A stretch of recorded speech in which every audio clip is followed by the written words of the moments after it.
Welcome, everyone, to The Main Journey, a way for you to join me on a learning journey through life. My name is Samuel Main, and today I am giving you an insight into my story so far. This is part one. I woke up in intensive care with IV cables attached at every limb.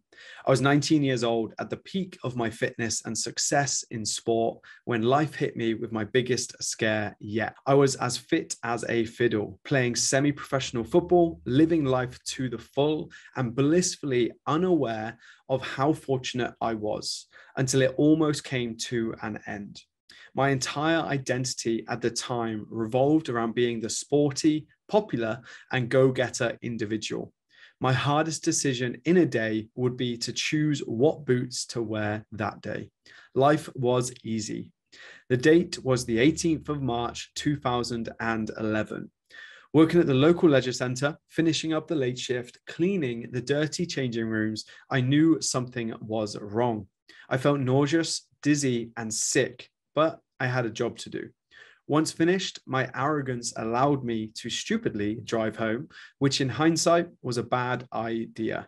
I made it home safe and quickly and went to sleep with the hope of feeling better in the morning. I woke up the next day with what can only be described as permanent cramp in my stomach. I was in so much pain. I could barely function, stand up, or walk. Something was seriously wrong, and I needed help. My rally driver of a mother rapidly got me to the doctors, who then insisted I went straight to the hospital. This is where everything slowly turned into a blur. I arrived at the hospital and was rapidly taken to my own room. Every test, procedure, and question took place from 7 different doctors. Neither of them could establish what was causing the excruciating pain I was in. I was getting desperate. I had zero control of what was happening to my body. I was scared for my life. Before I knew it, it was time to go under the needle. I cried my eyes out, saying goodbye to my mother, not knowing what was happening to me and why I was in so much pain. I remember being wheeled around on a hospital bed to the operating room, and I could feel every bump and corner like I was being consistently punched in the ribs. With very little notice, I was told to count to 10 as a gas mask was placed over my face. 1, 2, 3, 4, and I was asleep. The supposedly 45-minute operation took over 4 hours.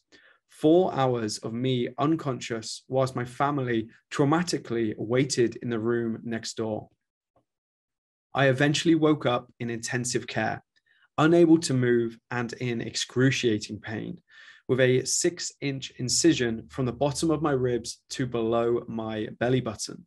It was this moment that I learned more about myself than ever before. My life was about to change. My identity was about to change.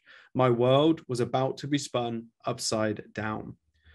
The doctors were not entirely sure what was wrong with me, but they found blood and fluid everywhere internally, expecting that I had multiple stomach ulcers that popped. I stayed in a hospital for 7 days and was bedbound for weeks and weeks. It was the first time in my life that I was totally reliant on friends and family around me, and I was totally powerless. Unable to get out of bed, it gave me a lot of time to think and be grateful for what I did have in my life. I did not want to continue playing football. I wanted to go and explore the world. Even with stitches still in my stomach, I had 1 week to pass the medical test to allow me to start my travels and go to America. This is where the next challenge began. More to follow soon.